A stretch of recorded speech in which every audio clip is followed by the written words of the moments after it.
Hello IGNOU students, welcome back to my channel mastering education today. इस video में हम लोग BEGLA 136 जिसका एग्ज़ाम आप लोगों का कल है, उसका एक वन शॉट रिवीजन करने वाले हैं। हम लोग देखने वाले हैं कि कैसे क्वेश्चंस एग्जाम में आते हैं और अगर आएंगे तो आपको कैसे अटेम्प्ट करने हैं। ओके, स्टार्ट करते हैं क्वेश्चन नंबर 1 से। क्वेश्चन नंबर 1 ना बेसिकली यही आता है कि match the words in column A with their meanings in column B. यानी कि आपको कुछ वर्ड्स दिए होंगे कॉलम ए में और कॉलम बी में थोड़े मीनिंग्स होंगे, आपको मैच करना है। ओके, यहाँ पे मैंने ना 10 वर्ड की लिस्ट दी आपको। ये सारे ऐसे वर्ड है जो बहुत कॉमनली पेपर में आए हैं। ओके, यानी कि ये यूजुअली पेपर में आते हैं, तो इसलिए यहाँ पे ये 10 वर्ड मैंने निकाले हैं पिछले 10 साल के पेपर एनालाइज करके, तो आपको ये पता होने चाहिए। अगर हम एक एक करके देखें तो फर्स्ट वर्ड है प्रोफेशनलिज्म। प्रोफेशनलिज्म का मतलब होता है ऑफिस या वर्क प्लेस में कैसे बिहेव करते हो। देखो यहाँ पे इसका मीनिंग दे रखा है professional conduct and behaviour at work. यानी कि आप ऑफिस में कैसे बिहेव कर रहे हो, टाइम पे जा रहे हो, सबसे अच्छे से बात कर रहे हो, प्रॉपर ड्रेस कोड फॉलो कर रहे हो, ये होता है प्रोफेशनलिज्म। ओके, फिर आता है एम्पथी। एम्पथी का मतलब होता है दूसरों के फीलिंग्स को समझना, तभी इसका यहाँ पे दे रखा है ability to understand others feeling.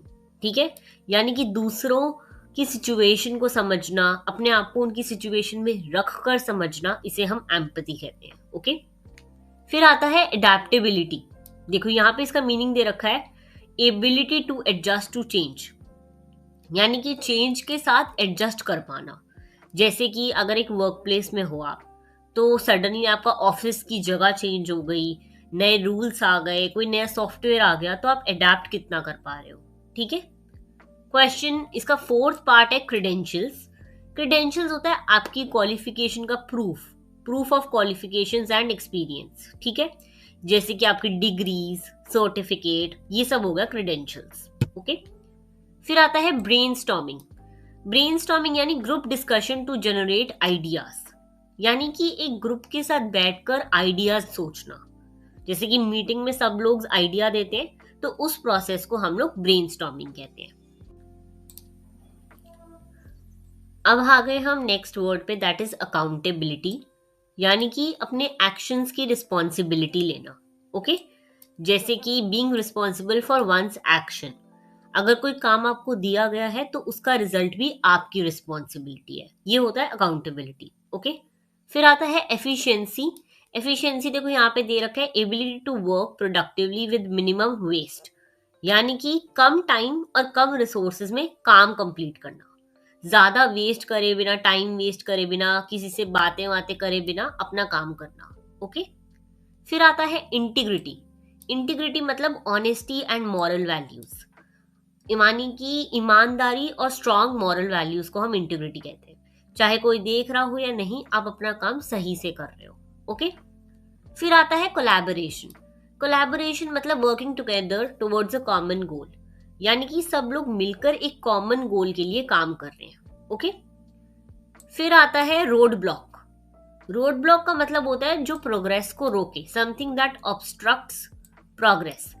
जैसे कि कोई टेक्निकल प्रॉब्लम आ गया, कोई रिसोर्सेज नहीं है, तो जो आपकी काम को होने से रोक रहा है उसे हम रोड ब्लॉक कहेंगे। ओके, ऐसे ही मैच द फॉलोइंग में आता है, तो ये आपको आने चाहिए। कुछ ऐसे वर्ड्स है जो बहुत बार रिपीट हुए हैं। ओके, अब हम आते हैं क्वेश्चन नंबर 2 की तरफ। क्वेश्चन नंबर 2 बेसिकली यही आता है कि make sentences using the following words, यानी कि आपको ना कुछ यहाँ पे 10 ऑप्शन दिए होंगे, आपको उसमें से किसी 5 वर्ड्स को यूज करके सेंटेंस बनाने हैं। ओके, जैसे कि वर्ड्स देखो कॉमन जो आते हैं मैंने यहाँ पे दे दिए। एडेप्टेबिलिटी अभी हमने ऊपर पढ़ा, इसका मतलब क्या होता है ना, कि चेंज के टाइम एडजस्ट करना, इसे एडेप्टेबिलिटी कहते हैं। फिर आता है डेडिकेशन, यानी कि मेहनत और कमिटमेंट का रिजल्ट प्रमोशन होता है। उसके बाद आता है परसुएड।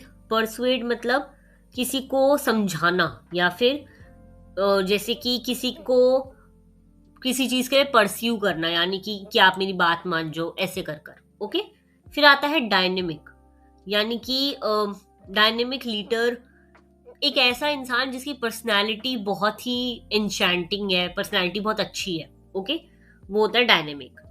ओवरवेलमिंग देखो ओवरवेलमिंग या दे रखा है द वर्कलोड बिकेम ओवरवेलमिंग, ऐसी कोई चीज जिससे आपको बहुत सारे इमोशंस फील हो रहे हो, आपको एकदम बर्डन फील हो रहा हो, उसे हम ओवरवेलमिंग कहेंगे। ओके, क्वेश्चन 3 अगर हम देखें तो क्वेश्चन 3 में आपको बेसिकली यही आता है, rewrite the following sentences as directed. यहाँ ग्रामर चेक होता है, मेनली जो है पैसिव वॉइस, एक्टिव वॉइस, इस पे बेस्ड क्वेश्चन आता है। ओके, आपको एक्टिव पैसिव वॉइस के आने चाहिए सारे रूल्स, तभी आप ये कर पाओगे, वरना ये क्वेश्चन आप लोगों के लिए डिफिकल्ट हो सकता है। ओके, देखो 2 पार्ट यहाँ पे मैंने करके दिखा रखे हैं, ये 3rd 4th 5th का आंसर आप मुझे नीचे कमेंट सेक्शन में दोगे। ओके, देखते हैं किसी को आता भी है या नहीं। ये 3 क्वेश्चन यहाँ दे रखे हैं, इनका मेरे को नीचे करके दिखाना कि कैसे पैसिव वॉइस बनाओगे, या ये सारे एक्टिव वॉइस में। ओके, फिर आते हैं क्वेश्चन नंबर 4 पे। क्वेश्चन नंबर 4 आपसे पूछ रहा है, right a short note on work ethics and work place. देखो हमने पहले भी जो पार्ट 1 करा है इस वीडियो का, उसमें हमने काफी सारे क्वेश्चंस प्रैक्टिस करे हैं, लेकिन मैं तुम्हें सिंपल अगर लैंग्वेज में समझाऊं तो वर्क एथिक्स का मतलब होता है वर्क प्लेस में फॉलो की जाने वाले मॉरल वैल्यूज। यानी कि आप एक वर्क प्लेस, आपके ऑफिस में आप कितने ऑनेस्ट हो, कितने पंचुअल हो, कितने रिस्पॉन्सिबल हो, डिसिप्लिन्ड हो, ये सब होते हैं वर्क एथिक्स। ओके, जितने ज्यादा स्ट्रॉन्ग वर्क एथिक्स होते हैं उतना ही एम्प्लॉय अपना काम सिंसियरली और ऑनेस्टली करता है। ओके, वर्क प्लेस में एथिक्स फॉलो करने से ट्रस्ट बिल्ड होता है, आप लोग पॉजिटिव एनवायरनमेंट रहता है, टीम वर्क रहता है ना। और एथिकल एम्प्लॉयज जो होते हैं, जो ऑनेस्ट होते हैं, ईमानदार होते हैं, वो ज्यादा रिलायबल होते हैं, उनको ट्रस्ट करा जा सकता है, वो ज्यादा अपना काम की तरफ कमिटेड भी होते हैं। ओके, तो वर्क एथिक्स का मतलब ये भी है कंपनी के रूल्स फॉलो करना, करप्शन से दूर रहना, कोलीग्स को फेयर ट्रीट करना। ठीक है, आज के कॉम्पिटिटिव वर्ल्ड में ऑर्गेनाइजेशन एथिकल एम्प्लॉयज को वैल्यू करती है, इसलिए वर्क एथिक्स इंडिविजुअल ग्रोथ और ऑर्गेनाइजेशनल सक्सेस के लिए बहुत इंपॉर्टेंट है। ओके, ये आपको शॉर्ट नोट ही लिखना होता है 150 वर्ड का, यहाँ पे मैंने दे रखा है, आप इससे पढ़ सकते हो। नेक्स्ट है right a short note on preparing for interview. ये मैं ऑलरेडी क्वेश्चन पार्ट 1 में करवा चुकी हूँ, जो मैंने पार्ट 1 की वीडियो डाली है उसमें मैंने ये करवाया हुआ है कि अगर आप एक इंटरव्यू के लिए प्रिपेयर कर रहे हो तो क्या क्या चीजें हैं जो आपको याद रखनी है। ओके, तो ये आप वहां से कर लेना। नेक्स्ट अगर मूव करें नेक्स्ट क्वेश्चन पे, तो right a speech on choosing the right career. Speech लिखनी है। देखो स्पीच जब भी लिखोगे ना, मैं तुम्हें पहले ही बता दूं, स्पीच में जो फर्स्ट होता है ना, वो फर्स्ट वाला पैराग्राफ में तुम लिखते हो good morning and I am this this this, I am going to present, या तो स्पीच ऐसे ऐसे करके, या फिर respected teachers and dear friends, यहाँ पे देखो लिखा हुआ है। ये लाइन जो है ये इंपॉर्टेंट है, ये याद कर लो। पहले तुम यही लिखोगे और उसके बाद अपनी स्पीच बोलोगे, और लास्ट में थैंक यू लिखना बहुत इंपॉर्टेंट होता है। ओके, स्पीच का मतलब ये होता है। ठीक है, अब यहाँ पे चूजिंग द राइट करियर पे स्पीच है, तो अगर ऐसा क्वेश्चन आता है तो तुम यहाँ पे लिख सकते हो कि राइट करना, चूज करना लाइफ का एक बहुत इंपॉर्टेंट डिसीजन है। ठीक है, करियर हमेशा इंटरेस्ट, एबिलिटीज और वैल्यूज पे बेस्ड होना चाहिए। ठीक है, कोई स्टूडेंट पीयर प्रेशर में ना आकर अपना करियर चूज करे, उससे गलतियां हो सकती है। ओके, करियर चूज करने से पहले अपनी स्ट्रेंथ और वीकनेस पर ध्यान दो। ओके, टीचर और पेरेंट्स वगैरह से गाइडेंस लो, और जो करियर आपको पसंद हो उसमें सक्सेस और सेटिस्फैक्शन दोनों मिलना चाहिए आपको, ऐसा करियर चूज करना है। ओके, अच्छा करियर आपको फाइनेंशियल स्टेबिलिटी देता है और पर्सनल ग्रोथ भी, और आप वहां पर वो जॉब करते हुए खुश भी रहते हो। ओके, इसलिए स्टूडेंट्स को चाहिए कि ऑप्शंस एक्सप्लोर करें, क्लियर गोल सेट करें और स्मार्ट डिसीजन लें। ओके, इजी क्वेश्चन, आराम से इस पर आप आंसर लिख सकते हो। नेक्स्ट क्वेश्चन आता है, write an official letter applying for the post of analyst. हमने एक लेटर ऑलरेडी पार्ट 1 में कर लिया था, जिसमें हम देख रहे थे कि फॉर्मल लेटर कैसे लिखते हैं। यहाँ पे देखो दे रखा है, पहले तो आपको लिखना होता है टू, किसको आप लेटर लिख रहे हो वो, कंपनी, उसका एड्रेस, फिर आता है सब्जेक्ट, फिर सर या मैडम, और फिर आपका फर्स्ट पैराग्राफ ऐसे ही स्टार्ट होता है सबका, I wish to apply for the post of this as advertise. ये जो फर्स्ट लाइन यहाँ लिखी हुई है ना, I wish to apply for the post of analyst as advertised, ये बहुत जरूरी है। जो भी पोस्ट आएगी उसको यहाँ पे रिप्लेस कर देना। ओके, फिर अपनी क्वालिफिकेशंस बताओगे तुम। ठीक है, कि मैं क्वालिफाइड कितना हूँ, मेरे पास क्या स्किल्स है, ये वो। ठीक है, फिर अपनी थोड़ी बहुत एक्स्ट्रा स्किल्स यहाँ मेंशन करोगे, और लास्ट में लिखोगे I have enclosed my resume for your consideration, very important. Okay, I look forward to a positive response, your sincerely, अपना नाम, और नीचे अपना कॉन्टैक्ट डिटेल्स भी दे देना। ओके, ईजी है, कोई डिफिकल्ट नहीं है। ठीक है, याद रखना किसी भी पोस्ट के लिए आए सेम फॉर्मेट यूज होगा।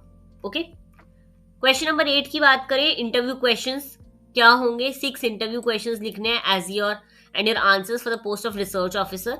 ये भी हम कर चुके हैं, पार्ट 1 में हमने क्वेश्चंस प्रिपेयर करे थे कि कैसे कैसे क्वेश्चंस होने चाहिए, क्या आंसर होने चाहिए, कि why should we hire you, आपकी स्ट्रेंथ क्या है, आप प्रेशर कैसे हैंडल करते हो, आपका एक्सपीरियंस कितना है, आप टीम के साथ काम कर सकते हो कि नहीं, आप 5 साल में अपने आप को कहाँ देख रहे हो।